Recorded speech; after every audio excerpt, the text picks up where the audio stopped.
What's up, everybody? We are live from Mobile, or however the hell you pronounce it. Personally, that's up to you. Um, and then we have Jason Ponte, Matt Barr, Javier Vega, and a special guest, non-49 GM member, but he's here with us in Alabama, is Jarrett Bailey. How's it going, Jarrett? Cheers, guys. What's up? Cheers. So you just drinking wine over there? Is that wine? Yeah, he's personally having a wine. I leave and you guys get weird, huh? See, Javi, you leave and everything goes to shit, man. That's I know, bro. It's fucking crazy. You leave and it's Wait. You leave and it gets weird? No, that's not what's happening. I'm the responsible adult, I guess. Yeah, so let's go ahead and talk about it. Obviously, everyone wants to know what the hell's going down here in the Senior Bowl. Who looked great? Who's someone that they should look at for the 49ers being a potential member? Javi, I'm going to let you go ahead and kick this off for everyone. Who's someone, your guy that you want to say, you choose 3 players. I was going to say 1, but that's fucking difficult. 3 players to where you're saying, get him on the Niners. Get him on the Niners. 3 guys. David Moore, guard from Grambling State. Outstanding guard. He was phenomenal. He owned Basham on several reps. He wasn't getting beat very often. He had really great sets in those, what was it? I think it was like 2-on-3 drills. And then they did run some 9-on-7 drills, and he was mauling guys for the running lanes. I thought David Moore had a hell of a week. All 3 days he was solid. He was played guard both sides, left and right, and then he did play some center in some of the individual work, and then of course in team drills. He was solid, man. That's a guy the Niners should look at. David Moore was great. The other one is Austin Watkins Jr., wide receiver, UAB, excuse me. I was talking to Matt before they even started practicing. I was like, who the fuck is that guy? And he was like, that's Austin Watkins. And I was like, damn. And not trying to be weird or anything, but like he physically was, he fit the mold. I think he's like 6'2", probably like 215, great ass. No, I'm trying to be weird, but it's like he has an athletic build to him. If you remember correctly, Kyle Shanahan said he had said Debo had a dunk, and I would apply that same verbiage for Austin Watkins Jr. He was great in his routes, good hands, exceptional run blocker. He's a finisher. He was really solid. And then the other guy was I had it up. I had it up earlier. Let me figure. I have it up. It was. I want to say it was Cam Spence, or who was that? Matt from Tulane.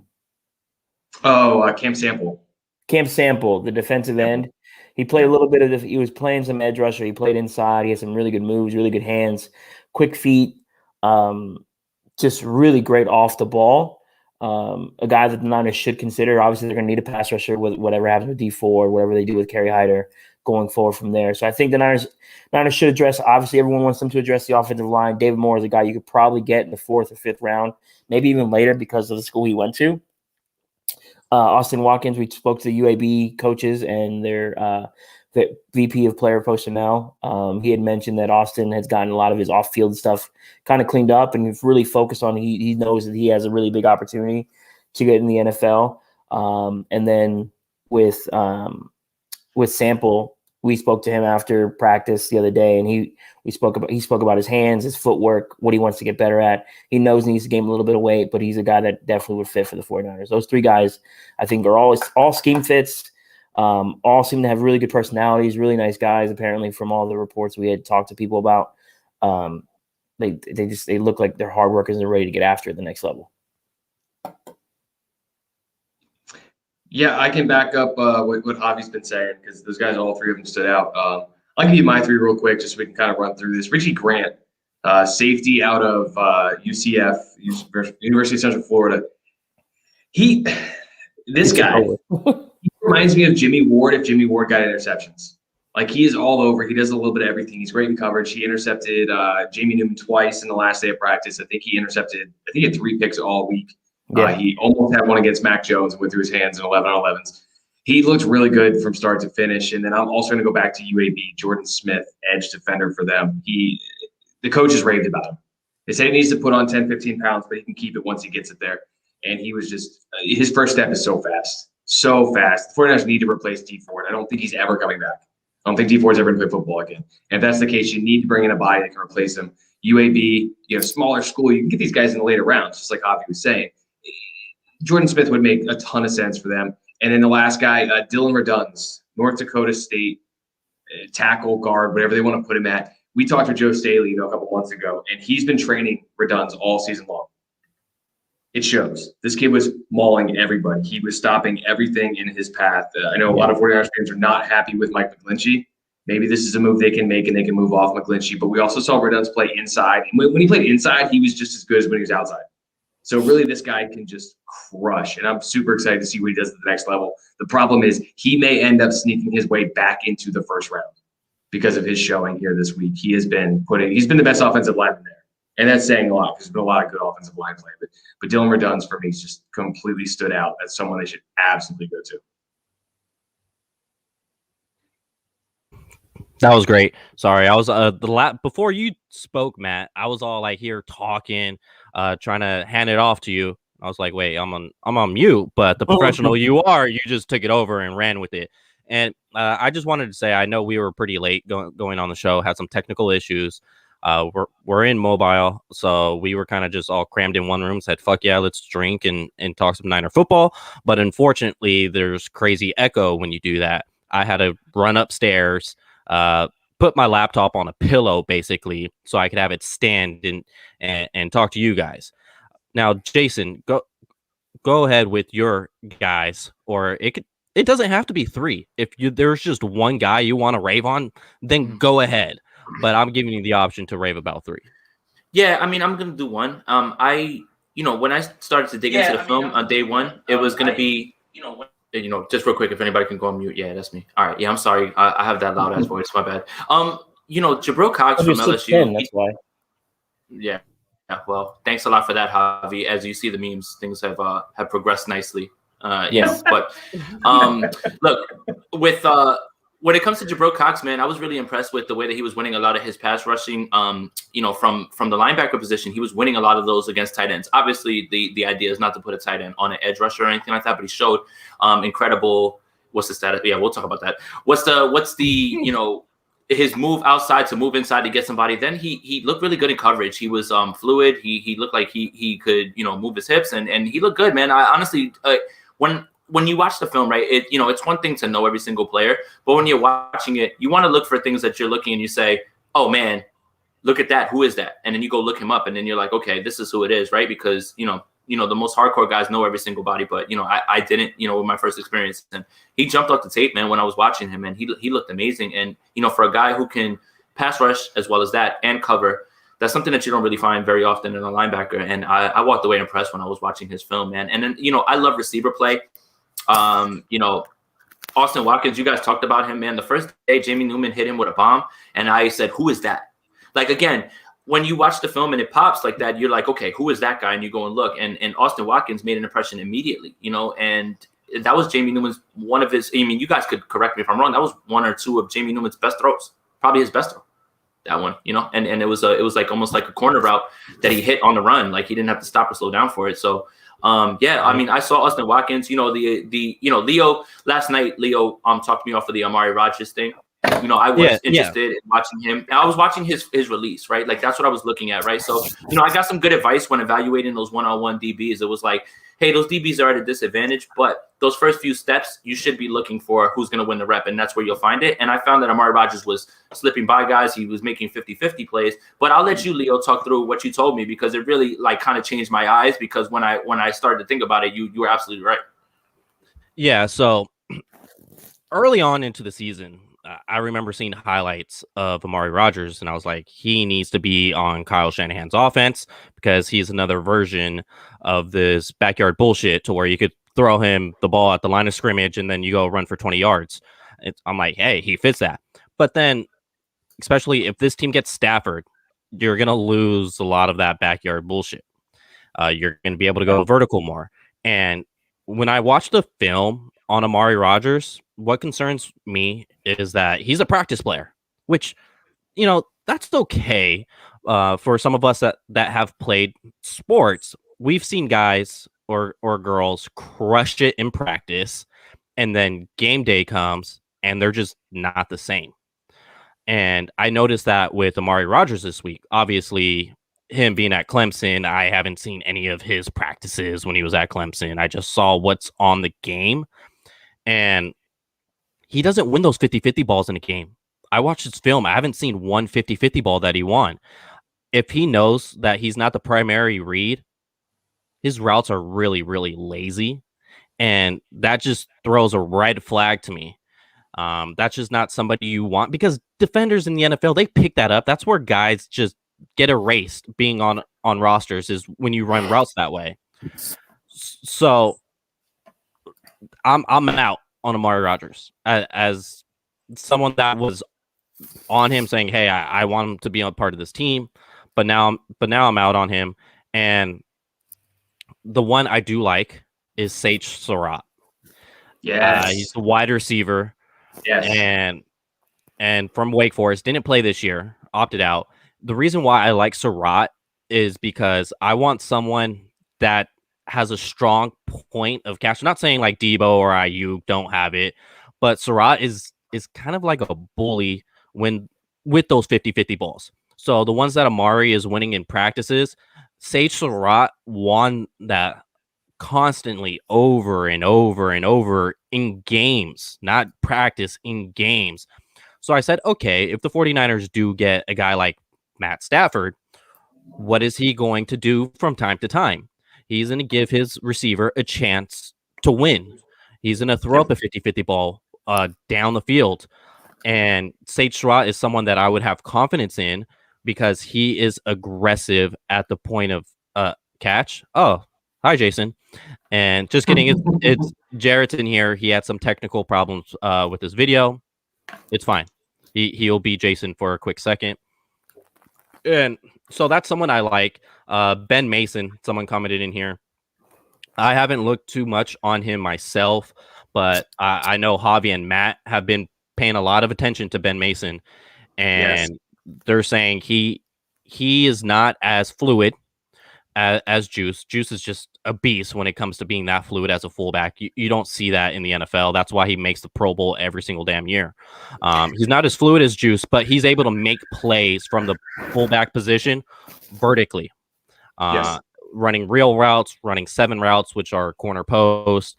He's able to do those. So that gets me excited. I'm just like, okay, like he's a fullback, so he's not going, day 1, day 2 at all. He's going to be a day 3 pick. And with the 49ers currently where they're at with 10 picks, sure. Like I love Juice. It's just fullbacks.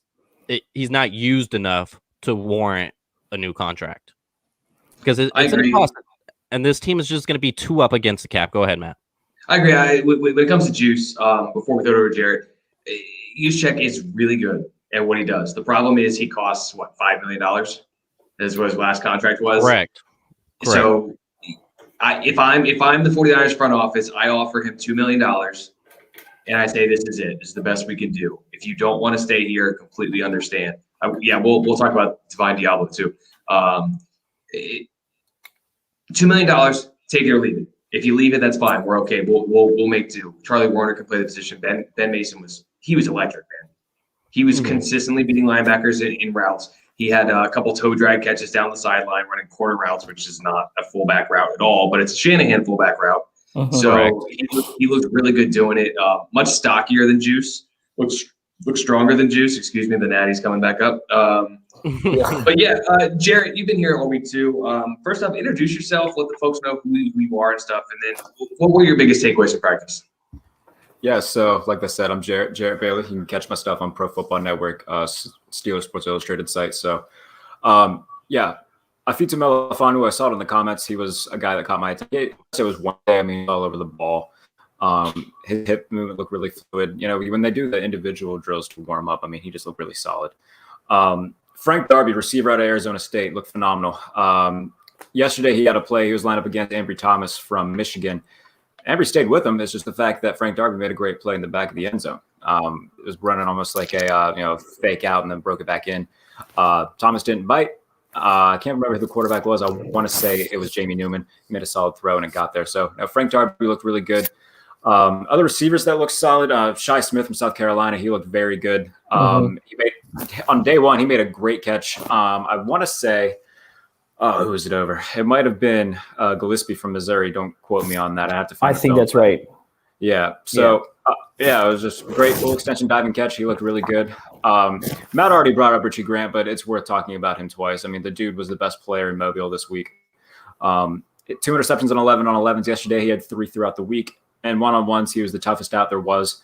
In terms of the guys who raised their stock the most and made the most money this week in terms of getting higher draft pick, it was Richie Grant. He's going to be an absolute stud in this league. So other guys, I mean, DJ Daniel had a really good day yesterday. They're doing 7-on-7s, and he stuck with his man like glue. I mean, they let those go on for a while until it ends, and DJ Daniel was on his man the entire time. He earned audible praise from his teammates. You could hear him screaming, yeah, DJ. He looked really good yesterday.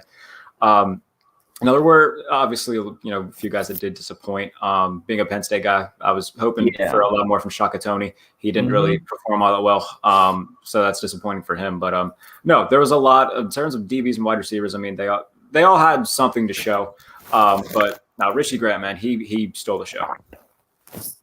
No, I'm out on Pitts here. So, Jason. Well, as our guy Andrew Petrini would say, Kits and Pitts. So really, that's why they should take Pitts, and that's pretty much the only reason why. I want to run through some of these questions in the comments because they've been coming through fast and furious. This is great. Has anybody been a standout return man? No, they didn't really do anything return wise. You able to turn it on? Guys, put yourself on mute. I'm gonna smack them. God, I'm gonna smack them. Go ahead. There we go. There they are. All right. They didn't really do anything punt return wise, kick return wise. We didn't see anybody really take any meaningful snaps. They didn't do full speed stuff. They kind of just had guys out there catching punts, basically.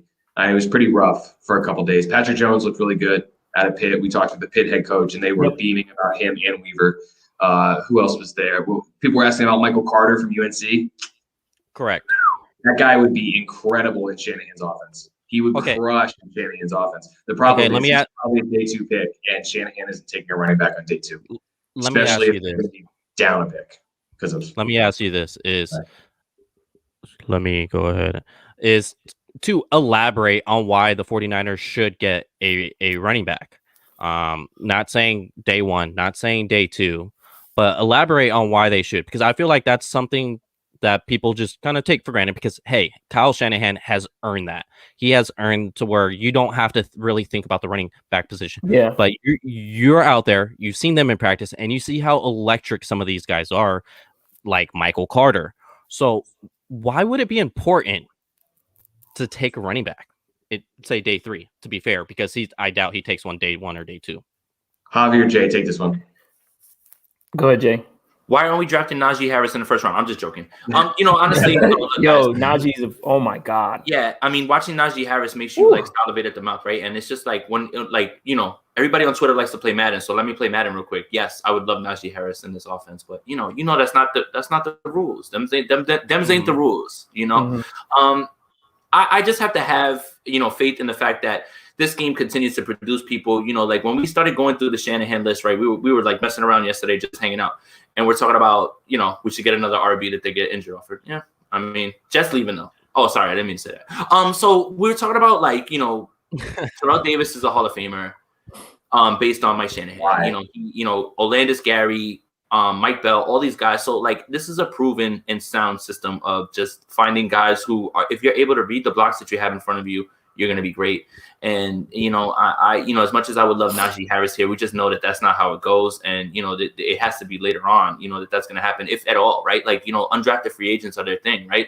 And who's to also say that Jermichael Hasty isn't going to be a part of this backfield, going forward, because of what he showed as at least a third. So, it's not as pressing as I think. And, and there's a guy, and I don't know. I'm not into running back draft projections too much, but I think the kid Evans out of Michigan could be a guy that goes undrafted and he could be a bigger back for Kyle Shanahan to opt to use. He looked really good out there today, but running backs, they always fall, and they all, you always find guys in the undrafted room. He played in Michigan, so he's physical. He's, he's familiar running behind a fullback. So that's a guy. And now with Herbert from Virginia Tech, oh my God, That kid can ball. He can catch. He can block. I asked him a couple questions about his pass blocking. He said that's something he needs to improve on. But other than that, he said he would fit an outside zone. He's a willing blocker. He just needs to work on it a little bit more. And then, of course, out of the backfield, I don't think he dropped a pass, Matt, the entire time. I don't think he dropped one. Him and Michael Carter looked like Shanahan back. Shanahan back guys. Yeah. Can I ask you guys a question? Real quick. Did you guys talk about Dimitri? Who? Dimitri? No, we haven't yet. Go ahead. That boy is Swiss Army knife. That's the Swiss Army knife right there. It's funny. Last year at the Senior Bowl, Antonio Gibson went from a wide receiver to a running back. Interception. Right, and he went from a running back to a wide receiver. He's incredible, man. Like for a running back to have that sort of acumen as far as like moving away from guys and getting themselves open and doing that at the Senior Bowl, like Antonio Gibson's a stud. He did all that at the Senior Bowl. The same thing with Dimitri, man. Like I don't see how you can look at Dimitri and say, man, I would love to see what Kyle Shanahan could get him, going. Like look, let's be fair. Mostert and Wilson are fine pass catchers, fine route runners. They're fine, but he looks different, man. And it really lends itself to the positionless offense that Kyle really wants to run, man. Dimitri looked incredible, man. Yeah. Well, I think the positionless offense is it's not going to go away in Shanahan's offense. But if they are able to land a quarterback, who I think we have to talk about at this point, if they're going to land a certain quarterback or two, whatever it is, they can get a guy that can continually push the ball down the field, that can really open the offense up and really give them another 50 pages of stuff they can use because they can actually throw the ball down the field. I think this positionless offense goes away just a little bit in the sense that they don't necessarily want to use these guys as they don't want to use Debo as a running back. That's not the goal. The goal is not to give him the ball in the backfield every time and let him get crushed by linebackers, which doesn't happen very often because he's fast and he's strong. But you also don't want him taking the hits. He's a slant god. That's the way you want to use him. I think with a quarterback, which we're going to throw it over to you because you're our guy on all this stuff. So what is the latest news on? And I'm sure the comments are going to go fucking bananas. I know. What's right? the latest news on Matthew Stafford? It's all the same from this morning. Is that what we're doing? We're doing that? Yeah, I mean it's all the same from this morning. It's all the same from last night and the day before. It's fluid, and that's the problem with Twitter. Everyone wants instant results. It's not how this shit works. We literally watched Kyle Shanahan speak to the Detroit Lions person for 3 hours on Wednesday. John Lynch. Yeah, John Lynch and the Detroit free general manager. Don't get me excited. If coach is here, I'm running down on him. It's what it is. Yeah, John was there. So we literally watched them for 3 hours talk. You know what I'm saying? So they're not just sitting there just to, hey, what do you think about this prospect? We know what they're doing over there.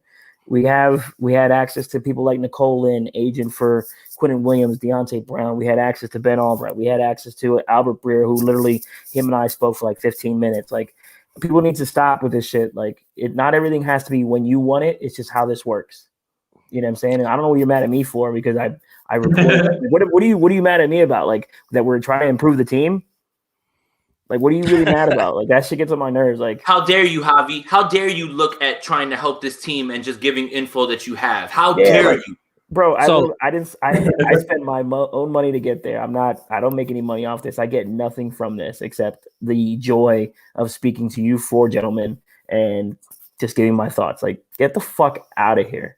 And it just cracks me up, man. It's funny. You know what I mean? Like, literally I had several players hit me up afterwards, like, yo, bro, keep doing what you're doing. And people hit me up, keep doing it. Like, I'm out here just trying to, make a living, try to get into this to make a living. Like, I don't even answer half these people. I just look at them, bookmark them, and I'll be here when you're ready. So, yo, let's keep it a buck, Javi.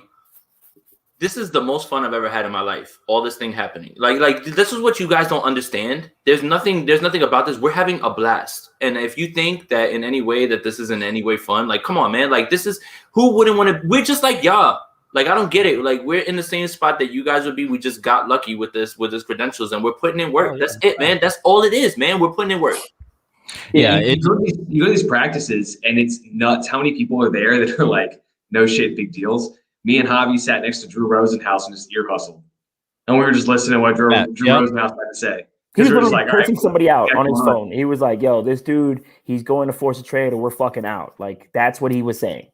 Yeah. Like, so it's just amazing what you can get. You can just pick up from just sitting down, shutting up, and listening to what's going on around you. And there's a lot of stuff that happened, and observe what's going on, because there's a ton of people here. The only team that doesn't have someone here is the Rams. And like, what the fuck are they doing? That is so dumb to not even have any representation. Well, wait, they're in on Stafford. So let's talk about that shit real quick. They're not in on Stafford. When you look at it, one, they don't have a first round pick this year. That's gone. That's Jacksonville's right now because of the Jalen Ramsey trade. Right. And then they're already over the cap for next season. They're 31 over. And then looking at the dead cap, first, you have to find somebody to take Jared Goff's contract. The 49ers aren't able to move Jimmy Garoppolo because of his contract. Well, guess what? Jared Goff's contract is worse for a quarterback that's better, but it's not a freaking world. He's not a world beater. Yeah. There's a reason why the Rams are looking to trade him. And so they just cannot make it. What this reminds me of, it's basically the Tom Brady shit with the 49ers last year. Did the 49ers want Tom Brady? Yes. Could the 49ers financially afford Tom Brady by having someone take Jimmy Garoppolo's contract? No. They weren't able to do that because you get Tom Brady, you're getting Antonio Brown, and you're getting Rob Gronkowski as well. So you got to think about those contracts too. They couldn't make it financially work. And then when you look at the Rams, would the Rams want Matthew Stafford? Yes. Can they make it financially work? No. That's the thing. So it's like when we see the Rams rumor, like, okay, yeah, like, why would they not be a realistic target? Like, why? But then you just look at the meat and the potatoes and you say, okay, yeah, that's not happening. All right, just a quick cursory Google search about Jared Goff's contract told me if they were to cut him this year or trade him or whatever it is, you're on the hook for the dead money, right? $65 million in dead money on Jared Goff's contract if they try and trade him or cut him this year. Unless you can get the team you're trading to really open it up and just take that contract in full, which you can negotiate, but generally teams are like, nah, we're gonna take whatever's left after you eat the dead money. $65 million. Hobby. $65 million. Matt, holy stop making sense. Yeah, you're making too much sense right now, Javi. So yeah.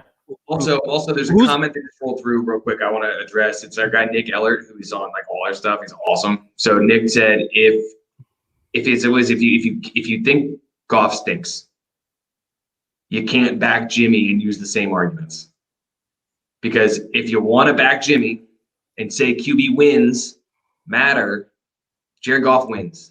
I can't find it. Jared, yeah, he might have deleted it. He might have. Is that a pocket white claw, Jason? It is, and there is one more info, and I am enjoying. So, for anybody that's out there, this thing with the tweets and the memes, and Kyle is killing it. I'm not even going to try to pronounce his last name. Kyle is killing these memes, guys, and yeah, I'm sorry. It's you know, we went into this with no sort of pranks, and this immediately I started it. I have to be honest, I started it this morning, and now it's cascaded into what it has, and yeah, I hope you guys are laughing because I am. Yeah. So I had this brought up to me, and I want you to just basically break it down, Javi. Quickly. It's just they said, oh, what if they added Goff into the deal to Detroit because, hey, that general manager came from the Rams. Please explain. The dead money you trading away for Goff, and then you're adding in the salary. The dead money you're trading away for Stafford, then you're adding in all the money for Goff. Doesn't make any sense. Like this is why this podcasting and live video stuff is not for everybody, because not everyone does all the homework that they should. And I don't want to be rude to people, but it's like, say, you know, I go to the expert when I need something. Like, hey, can you help me with this? I literally say it all the time. I don't understand the cap. Like, yep. I ask questions. I don't try to sound stupid on, you know what I mean? Or I'll go find it myself. You know what I mean? Like, it's just it is what it is. And then with the Stafford and the Rams thing, it doesn't like you said, it financially doesn't make any sense. The Niners have been in on it for a while. You know, I even put the tweet out a couple weeks ago. If Dan Campbell was hired, Matt Stafford would request a trade literally 2 weeks before Dan Campbell got hired. That's true. And it happened because that's exactly what was happening. Before I was working with Pro Football Network, I have direct contact to people like Ben Albright, like a Tony Pauline. I was speaking to these folks and others around in the NFL. Like, I do this for fun, and people get mad at me for it. It's like, why are you mad at I hope the Niners get better? Yeah, that's something I don't understand is like, if we're trying to give you insider info, why are you mad about it?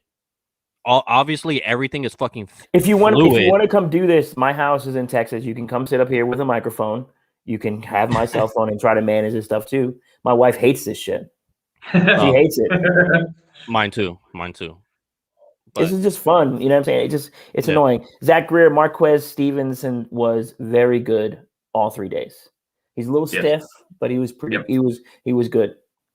I want to quick. We're gonna have a change in hosts. So Jason, you're gonna have to come out here. I didn't agree to that. And replace me. I agree to it. Yeah, I have a radio segment in San Diego. Oh, wait.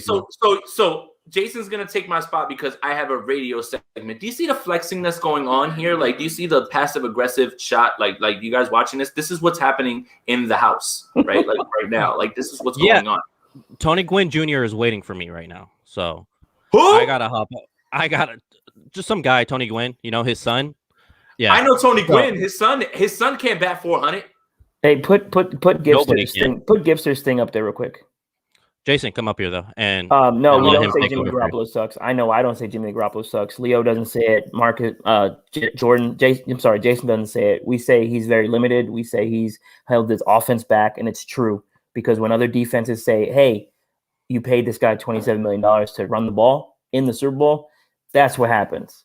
And when you speak about certain things, you look at all the numbers. When you deep dive into all of these numbers, he was in the bottom half of pretty much every category on all the deep analytics, not the raw stats of completion percentage, of yards after attempt, blah, blah, blah, blah, blah. All the offense was manufactured by Kyle Shanahan, and everyone around the league knows it, and that's why there's no trade interest. Okay, there was a video put out of Jimmy Garoppolo practicing in Arizona. He was cleared. Looked fine. Quit on that's the issue. Like, stop, man. People need to stop. It's cool. Yeah. Like Jimmy Garoppolo gets a lot of credit for helping turn this franchise around. He gets that. For real. He helped. He was a big part of the turnaround. Like, great. But guess what? There's other quarterbacks that are better. If a rookie came in and he was better than Jimmy Garoppolo, we would all forget about Jimmy Garoppolo. So what's the problem? He's good looking. He's got QB face. That's a huge part. Jared, you sent out a tweet earlier today because you were trying to rile up all the Jimmy stands because we were we woke up this morning and all of us just chose violence, and that's exactly what we wanted to do. So, what was your tweet that you said? I sent, if Jimmy was traded from Jacksonville and ugly, nobody would care right now. No one cares. It's the thing. It's the fact that he came from New England, learning under Tom Brady, learning under Bill Belichick, and he looks like a GQ model. Everybody wants to, hope that he's great. He's just not. And everybody wants to point out the fact that, I tweeted this out early too, and everybody wants to point out the fact, they'll jump in my mention saying, well, he went to a Super Bowl, man. Look what he did in that playoff run. Well, after, Matt, you pointed this out to me earlier, after he threw that interception against Minnesota, he threw a combined 13 passes up to the Super Bowl. It's not as if he was lighting the world on fire. That they got to the ball based off of great run game. They ran for 230 yards against Green Bay. Yeah. Yep. So, and then the defense played phenomenal up until that point. That was not Jimmy Garoppolo lighting the world on fire. Same thing could be said about Ryan Tannehill and their playoff run. Exactly. It's not as if Jimmy was playing god awful. It's just the fact that Kyle Shanahan didn't trust him after the interception. He threw 8 passes in the NFC Championship game 8. And then when it came down to it, they're up 20-10. Patrick Mahomes made the plays he needed with his arm to get Kansas City back into it, and Jimmy Garoppolo made the plays with his arm to get Kansas City back into it. So it's not as if he lit the world on fire. Edward Brito with the comment of the night: Hoyer and Gabbert blinded 49ers fans, and Beathard did too. Where you look at all these quarterbacks that came before Garoppolo, is Garoppolo better than them? Yes. But if your baseline is to compare him to Brian Hoyer or CJ Beathard or Nick Mullins or any of these other guys, that's not – no one goes in somewhere and says, well, he's better than the backup, so we should just automatically be happy. That's not how this works at all. It's not how this works. Jason, you there? I don't know. He's running around the house, bro. There's footsteps all over this place right now. I just hear it's chaos. It's chaos. Trap house, bro. It's chaos. There's some questions about Divine Diablo. Javi, me and you watched him really closely this week. Yeah, that was interesting. Someone that was on our radar. Interesting. He was interesting.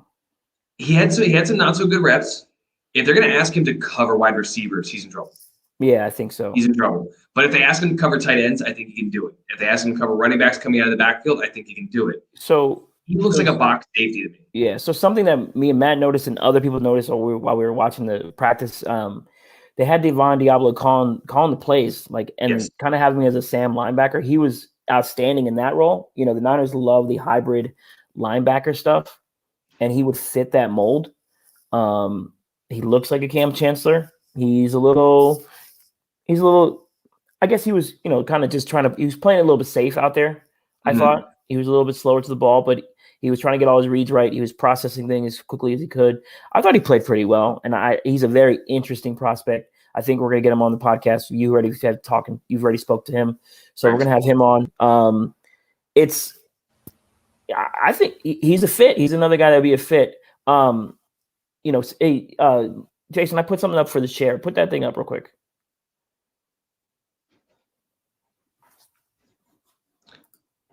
Man, everything is just so you know, guys, I can't hear anything. Oh god, just in case. This is a disaster. What are you guys talking about over here? Has there been anything interesting that's come across? No, you can just keep going with the other questions. There's more questions. Notorious 87. He looked good covering tight ends. He was all over them. Like I said, if he's asked to cover wide receivers, he's going to be in a little bit of trouble. He's massive. I don't think people understand how big Divine Diablo is. He's bigger than most of the linebackers out here. It's nuts.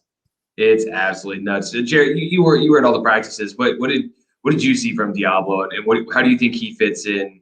Not just with the 49ers, just in general. What do you think his role would be in the NFL? No, I mean, he looked good in the box. I think that's, there was a couple guys who looked better suited for the box. Him and Hamza Nasruddin, I think, are just going to both be traditional box guys.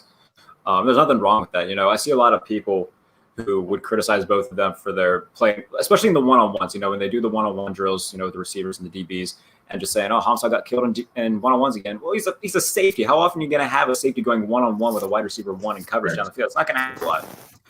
You put guys like that in the box, they're going to make plays at the line of scrimmage. They both got nose for the ball in terms of when it comes to, stopping the run game or, at least, getting close to the line of scrimmage in terms of stopping the play. So, no, I think both of them are going to be, kind of that hybrid box safety that you can kind of line up in the slot as well, take away the tight end, short passing game, shallow crosses and stuff like that. But when it comes to, being a traditional safety, both of them need to work on their coverage skills. And if they do, that's great. That's fine. I like both of them for that role. And there's nothing wrong with, Marcus Allen did this when he went to Pittsburgh. And obviously being a Steelers guy, I'm a little bit biased on that. But, when they brought him in, he wasn't really, even at Penn State, they lined him up down low a lot because he was great at finding the ball. And then, this year he transitioned to a full-time linebacker and became a vital part of the rotation, especially when Devin Bush and Vince Williams all went down. So I think we could see something similar happen with both Diablo and Nasruddin. Nasruddin was lined up for the majority of the second and third days as a Sam linebacker. So, I think that both of them, they look good when they're lined up down low. They both look good against the tight ends, which should need to know in terms of that. So, no, I like both of them. It's just a matter of people, they'll see the one-on-ones against receivers and say, oh, they're bad. They can't do that. No, that's not necessarily how it is. Yeah, someone's asking, would he be a Tart replacement? Yes and no. Tart's much more versatile than I think Diablo is going to be. Yeah. I think Tart can do a little bit more outside stuff. Like he can cover better, I think. And I think he's more athletic than Diablo. Diablo, I mean, if you drafted him and you turned him into a linebacker, I wouldn't even hate it. Yeah, I wouldn't hate it at all. If you turn him into a Sam linebacker, or even a Will linebacker, just somebody that's not, he's big. He's fat. He's just big, man. And if a team wants to go that direction, I think they could. Someone asked about Felton getting drafted. He's absolutely going to get drafted. He reminds me of Antonio Gibson in the sense that he can do a little bit of everything. He's one of those Swiss Army knives we were talking about. He did have a couple drops. He didn't look super, super great for the Senior Bowl, but he's definitely going to get drafted. He's absolutely going to get drafted. And then what else we got in here? Nico Collins. What do you guys think? What do you think of? I like Nico. I thought Nico, he's a Michigan guy. He was underutilized at Michigan. I thought he was pretty good. He had some good reps. I didn't think he flashed or anything like that. He kind of look like a Donovan Peoples-Jones. He could be a late round guy who goes to the right situation and gets some reps late in the season. He's going to be a guy who's going to need to develop a little bit more with his route running. I saw some good blocks from him. I saw some good routes. I saw him drop a couple passes, but all in all, I thought he did okay. He didn't hurt himself at all this week. I thought he's going to be similar to Donovan Peoples-Jones. Unfortunately, Harbaugh hasn't found a quarterback in college that can get the ball consistently down the field, and Michigan was bad this year, so that's not going to help his case. But I think all in all, guys who went to the Senior Bowl are going to be helped with their draft stock because there is no combine. You're going to just only get pro days, and we might see a lot of inflated numbers, like guys like Waddle's going to get like a 4.1, 40 or some shit. You know what I mean? So there's stuff like that. So I don't. The guys who might have hurt, Notorious 87 asked guys who might have hurt their stock. I think Alex Leatherwood hurt his stock. Yes. I didn't think he was good at all. He had a couple really good reps, but outside of that, he was super inconsistent. He's gonna have to move inside. Yeah, they kept moving him inside the guard during team drills. They had him outside at left tackle, and then Zach. We did talk about Richie Grant. Richie Grant was outstanding all week. So there was a lot of good talent out there. I think Jim Nagy got a really, really good squad. The Niners need a quarterback, and everyone's talking about Mac Jones. What were your thoughts on Mac Jones, Jarrett?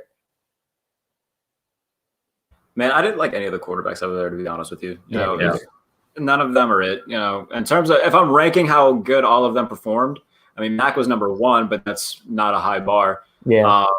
Sam Ehlinger didn't look good. Felipe Frank looked bad. Jamie Newman had a few moments with downfield throws, but in scrimmages he was bad. Kellen Mond looked bad. I don't think any of these guys that are at the Senior Bowl are going to be career backups. If I had to guess, they'll be journeymen, be arms in camp. I think that's the vast majority of what they'll be. Maybe they'll go to the XFL and be able to show off there. That's fine, But in terms of being legit NFL guys, I think there's 3 in this class that I love, and the rest of them could all bust. I don't want to compare anything to the 07 draft class of quarterbacks where it was just putrid. But because I think we're going to have, like I said, at least 2 of them will be very good, and then we could have one that's solid. I think 3 of them could be very good, and then Justin Fields is a guy that I know everybody's high on. I'm not too high on him. He could still be good. I wouldn't be surprised if he's good, but if I had to guess, he's going to be average at best. But outside of those 4, I don't think any of these quarterbacks are going to do anything. Yeah, don't buy all the hype. There's a lot of talk out there that Mac Jones was having excellent days of practice and he looked really good, and I didn't think so. He literally fumbled. He Wednesday where he made that one throw to the kid from Florida, and that's the one that's the tweet that's floating around. But literally the next 4 or 5 snaps, he fumbles 3 times. He has an out route that kind of dies on him, and then he has what would have been a sack because he just didn't get through his reads fast enough. So he wasn't playing very well. Individual stuff, where it's just wide receiver versus corner and the quarterback throwing the ball. Yeah, he looked fine there. That's normal shit. But like in the scrimmages, he wasn't very good. Now I know he was hobbled with an ankle injury. He did play through it on Thursday. So there was that. But otherwise, I thought Mac was man. I thought Newman had some moments, like Jarrett said. The interceptions were just a putrid interceptions. Like they were bad interceptions. He's gonna have to get that shit worked out of him. Ian Book. I mean, he looks like all 4 of us except for Leo. I mean, Jason, who's 6'10". Ian's like 5. Ian Book's I don't think he's taller than 5'11". Like I think he's listed at 6 foot, and I think that's while he's wearing the cleats. He's not a big person. We were obviously very close to the field and stuff, and he did an interview after the first day of practice. I'm not 6'10". She's just so mad about the 6'10" thing. Book's not a big person at all. Not a big person at all. He's like Kmart Baker Mayfield without the arm. Like that's just what he reminds me of. The way he carries himself, the way he moves. He's more athletic than Baker. He's gonna be like Jared said, he's gonna be a career backup, possibly scrambler type, and he's gonna be a guy that it'll probably come in and win like one game, but he throws like 7 for 18 for 110 yards and a touchdown, but he runs for like 60, and he just somehow wills a team to win a game. I don't dislike the kid. I don't see any quarterback talent here in Mobile that excites me. And in the game with the game tomorrow, it's gonna be interesting how they rotate these guys in. Jamie Newman is the one I really, really wanted to like. I went in, I was like, I want to like you, I want to like you, I want to like you, and then he just makes bad decisions, bad throws, interceptions, and it's just you're killing me, bro. I really, really, really want to like you, and it's hard when you make bad decisions and throw 4 interceptions. Yeah, he was rough. I'm looking at these questions here. Quinn Meniers, is that how you pronounce it? Belly Boy, I guess that's what they were calling him the entire time. Boy. Yeah, he was solid for a D3 kid. Like, yeah, he was. I thought he was excellent most of the day. I don't think he had very many bad reps. I thought he stood up well versus really good competition. He had a really good rep against Patrick Jones, which kind of was eye-opening. I was like, holy shit, this kid is pretty damn good. There's something there with him. Jim Nagy wouldn't have brought him here if he wasn't worth looking at. And he's going to get a shot somewhere. He fits a lot of teams' molds. He could probably be a rotational offensive lineman. I don't know if he can play center, but I can see him as a swing tackle or a guard, or maybe just even being a starter in the NFL. I thought he showed out really well in these 3 days of practice. Jason's just getting roasted in the comments, and I love this, man. It's been nonstop all day. We've been bagging on him, and now the comments just show up and they're just dropping bombs from half court on him. This is great. This is fantastic. The reason that the Knicks are doing so bad right now is because Austin Rivers is right here. Jesus Christ. One of the other guys that I thought kind of hurt their stock, to get back to the Senior Bowl, Kadarius Toney, Florida wide receiver. Why? I love it so much. Kadarius Toney didn't impress me. He had some Kyle Shanahan type plays where they kind of just tossed him the ball in a reverse and they tried to get him the ball. I don't have an OnlyFans. No, I don't have an OnlyFans. Oh my God. It's getting out of control. Only chance. Only chance. Hashtag only chance. Kadarius Toney looked a little sluggish in some of the drills. He had a drop issue pretty bad. He could not catch the ball all the time. So they had there was a scout there. He had mentioned there was concerns of Toney's off the field tough stuff too. I don't know what all that details, but they kept bringing it up every day. I was like, he seems like a nice kid, but I don't know. Maybe he does fall. He had a lot of drops, like Matt said, but I think the issue more now is like the off the field stuff, because they had mentioned he wants to be a rapper or something. And you know how us Niner fans know what they said about Dante Pettis with his photo taking, and does he love football? Does he love these things? And maybe that's an issue with Kadarius and why he might fall. But the drops kind of hurt him, I thought. Yeah. Let's see. Who else stood out? Cade Johnson, wide receiver, South Dakota State. As everybody knows, I have a soft spot in my heart for FCS guys because I went to an FCS school. Cade Johnson looked good. Our guy Brad was on the scout side because he snuck over there because I don't know, they just didn't check his credentials, and he got to sit over on the scout side. He said the difference between the scout side and the peasant side where we were sitting is that it's very quiet on the scout side. On our side, everybody's talking and going over what they're seeing. The scouts are trying to keep it all to themselves. There's a play where Cade Johnson made a one-handed catch down the sideline while he was getting dragged down by the DB, and he said that the scout side went nuts when that happened. And when you get the scouts to get all excited like that, he's got slot receiver written all over him. He's going to be drafted, and he's a day 3 guy just because of pretty much where he plays. You play at South Dakota State, you're not going in round 1. You're not going in round 2. It's just the NFL is still populated by dinosaurs. So these guys still think and draft the same way they've been drafting for 20 years for the most part. So guys like that are going to fall, but it should work. It should work for him in the NFL. I think he's going to have a good productive career. But Jared, what was another guy that kind of stood out for you that you were like, you had no idea they weren't even on your radar, and then you saw him play and you're like, okay, this guy can ball. I mean, like I said, I was a big Nasruddin guy coming in, but in terms of guys who were like under my radar that showed out, the other UCF DB, Aaron Robinson, he did really well this weekend. I liked what I saw. But no, Afitu Melifonwu wasn't a guy that I was really paying too much attention to, coming in. And then he showed out. I mean, like I said, Wednesday he had a phenomenal day, and I liked what I saw. He was all over the ball. In terms of other positions, I mean, like I said, I was really focused on DBs and receivers. So we go down the list of receivers. Travon Grimes had a few nice plays. He had a catch in the back of the end zone where his back was to the sideline, got a nice toe tap in. I believe it was over Cameron Bynum from Cal. He was another guy that a lot of people were high on.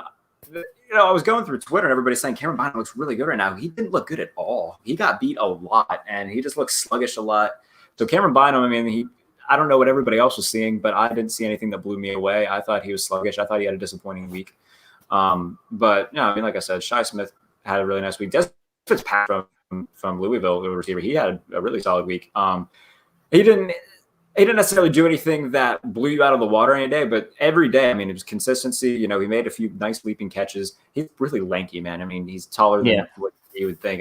When he goes full extension, he's hard to stop. Somebody mentioned Nico Collins earlier. I liked what I saw from Nico Collins, to be honest with you. It wasn't anything spectacular, but he did have a few routes where he just looked really shifty, looked really crisp. He's got solid hands. His name's escaping me right now, but he dropped the Florida DB Sean Davis on a beautiful route yesterday, probably the route of the day. I think it's Josh something. I can't remember his last name. It's escaping me at the moment, but we don't stay up to 5 a.m. in Waffle House there, Jason. but no, it was. There was if you go throughout all positions, I really liked Shi Smith. I really liked Frank Darby. I featured Melifonwu. Yes. And Hamza Nasri, there's a lot of guys that are down on him for the whole coverage thing. Put him in the damn box and just let him work. Transition into an outside guy. I think the best comp I can think for him is Isaiah Simmons when he was at Clemson. He's so much better when he's just down low and doing short coverage and just working it inside. So if somebody uses him right, then he's going to be. I think it could be really good. But if they're just going to try to tell him to figure it out as a traditional safety, there could be a little bit of problems. So. And that's not to say his coverage can't be fixed, but right now I think the best thing to do is put him down low, work on those things privately, see if you can transition him out eventually. But right now, I like him, and if they put him outside, that's fine.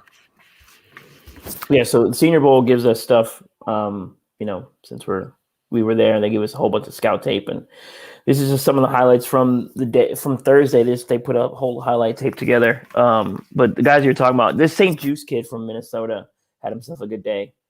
I thought he was pretty solid on Thursday. There's Ian, he was phenomenal. Yeah, Ian Book, everybody. He's just super small. You can just see up close how small he is. And there goes Herbert from Virginia Tech. Shifty. Guy who didn't talk about yet, Keith Taylor from Washington, the corner. I thought he was spectacular. I thought he was consistent every day. He didn't flash too much, but what I liked about him that he was the same guy every day. He got better every day, but he was very consistent in his coverage. He played the ball well. He played his he just did his assignments well. He was everywhere. So I thought he was really good. So that's another guy I thought that's a guy that I would really like in San Francisco because the Niners do need a corner. There's a whole bunch of stuff like that. Yeah, this week you just saw a pass complete to Michael Carter there. This practice week could have been called the check down bowl. Because none of these quarterbacks are throwing the ball down the field. So it was really hard to evaluate some of the wide receivers and what they could do once the ball is in the air, which is very frustrating because the wide receiver group is very good. But you just saw Ian Book take off and run. And that's one of the things he did is he would tuck it and run a lot. So would Frank, so would Kellen Mond, so would Jamie Newman.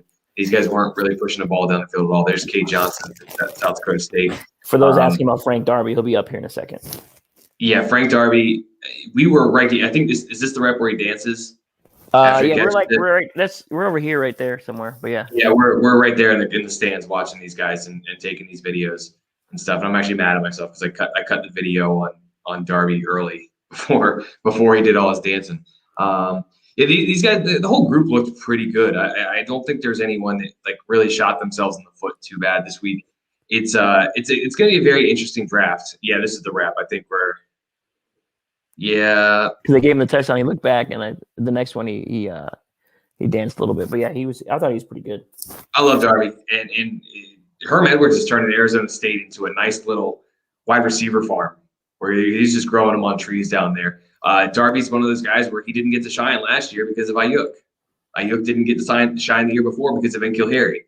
So really, these guys are they're taking their chances, and once they get out there, they look good. So that's us standing right there on the corner. It's literally I literally just saw my feet. That's awesome. But yeah, no, Frank Darby is someone that I don't think Kendrick Bourne is back for the 49ers.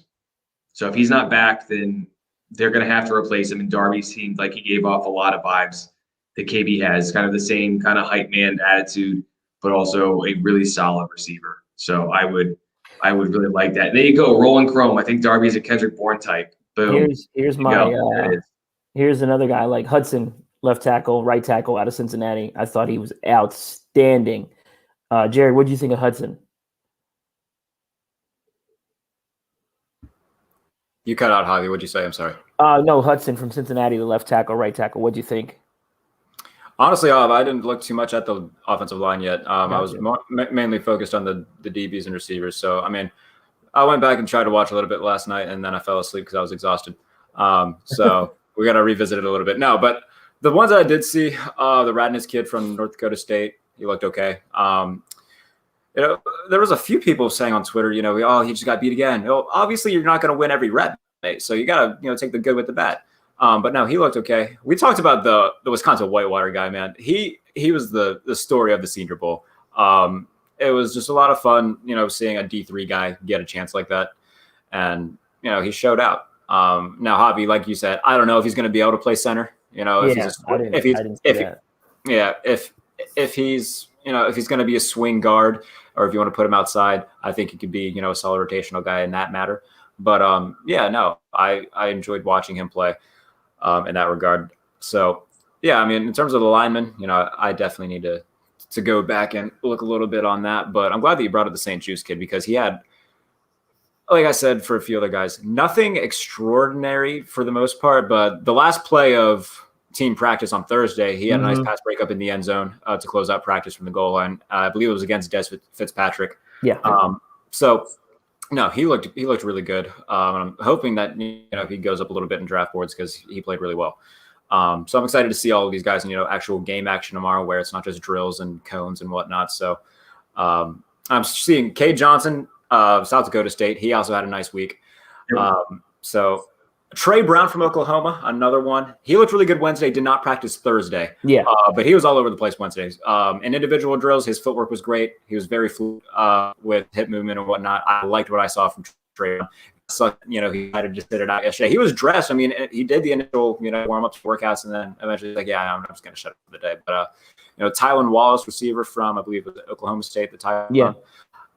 He looks solid.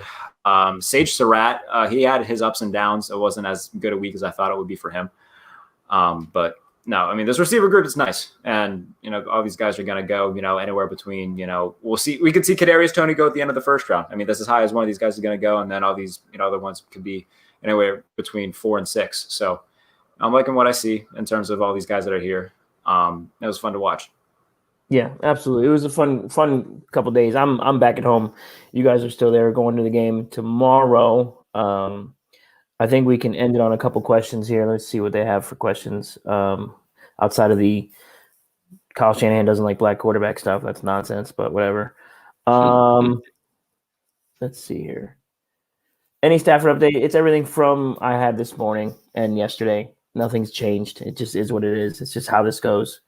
Things are fluid as always. Who would you rather have back, DJ Jones or Kerry Hyder? That's a question that popped up from Jan Middlecoff. DJ Jones is gone. So it's Hyder or bust if you want one of those two back. And Hyder might end up even pricing himself out for the 49ers. He had a lot of sacks last year. Teams will pay a premium for that. Obviously Robert Saleh probably wants him in New York, and they've got money to spend. So I could see him going to the Jets. I don't think either one of those guys are going to be back, just because it's a tough cap year. Even if they move off Jimmy, you look at either one of the replacements they would get to move off of him. It's not opening up a ton of money, and they got to take care of more important people like Trent Williams. Yeah, our guy Brad Graham, shout out to him. SF Niners. He mentioned Bynum didn't stand out. Yeah, he didn't stand out either. The Cal prospect DB. He didn't have a really good couple days. So there's guys here that they're just gonna be, some of them are gonna go late in the draft, some are gonna go undrafted. But the Senior Bowl had a ton of talent. There's guys to find here. What was our overall experience in Mobile? It's awesome. I can't wait to go back. Yeah. This stuff is fun. You know, we've gotten a chance to meet a lot of people that are way more important than we are. So it's a good time. I got to meet Jarrett for the first time. We've obviously been close to Jarrett on the Twitter machine before, but now he's just kind of sitting in our living room while we do this. And now you can see this Jerry curl in all its magnificence for everybody watching. It's beautiful. I love it so much. Yeah. The overall experience is great, and we're going to try and get even more people down here next year for 49ers Gold Line. We're going to try and have the whole crew. Yeah, that's the plan. You know, we're slowly trying to build something here. We're slowly working. That's just what we're trying to do. You know, no one's here trying to be Adam Schefter or Ian Rappaport. We're just trying to help out fans get other access that they may not get anywhere else. So that's what we're doing. Marco wants to have our autograph. Marco, you have my phone number. What's wrong with you? You know, we didn't go to OTAs, Matt, but we did go to the Senior Bowl. Hey, that's an inside joke from the pod. But I think that should do it. We wrap it up here. Let's see with the faithful one. If we do keep the 12th pick and we do go best player later, trade back. I would go trade back. I would too. I would trade back, and there's plenty of interior offensive line guys that you can find in the 20s. Yeah. That you're taking, because obviously guard and right guard and center need to be addressed this offseason in some form or fashion. So absolutely. We didn't talk about Drake Jackson from Kentucky, but he looked pretty good all week too. So we talked about him on the pod. He was good. Yeah, that's if they keep 12 and get Stafford, then that's all possibilities open up. So they really do. They really do. But yeah, I think we can wrap it up. Jared, you know, again, announce yourself since you're on Jason's computer and you have Jason's display name underneath you, because this whole thing was a shit show trying to get this to work across the house. But you know, thanks for joining us doing this and stuff. And you know, obviously you've been hanging out all day, so this is a lot of fun, man. Yeah, man, appreciate you having me on. You can follow me at J Bailey NFL for all the apparent Jimmy Garoppolo hate that I didn't wake up expecting to do, but hanging out with you guys made that possible today.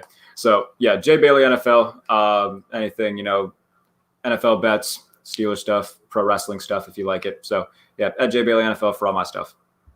And his pin tweet is one of my favorite things ever, where Jared breaks down why Julian Edelman is not a Hall of Famer. And it's absolutely worth a listen. If you get a chance, check that line, bro. Javi, how's it feel to be back home in Texas? It feels good. Feels great, baby. There it is. My kids are a pain in the ass already. So, you know, it is what it is with them. But yeah, it feels good to be back home. It's not as cold here in Texas. It's nice. Got a couple of phone calls to make later, but we're good to go. There you go. So thanks for putting in the time. You don't stop, bro. It's nuts. You get on a plane this morning and then you're immediately texting us with all this stuff. So we appreciate you, man. No problem. That. Thanks, guys. But thank you everybody for joining us for this. You know, Javi and I will be back on the podcast this week. As soon as something happens, we'll be on it. You know that. And then Leo's back. Hey, Leo, just in time to say goodbye. Tell people where to find you. Oh, bye. Right here at Leo Luna 93 and Jason.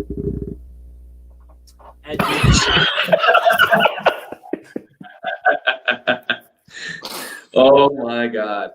Yeah. Yeah. So thank you very much. You can find our Twitter ads all under our names and stuff. 49ersgoldmine.com. Make sure you check all that stuff out. There's gonna be a lot of articles coming out this week. Some that may be rendered very, very moot soon, depending on what kind of moves the front office makes.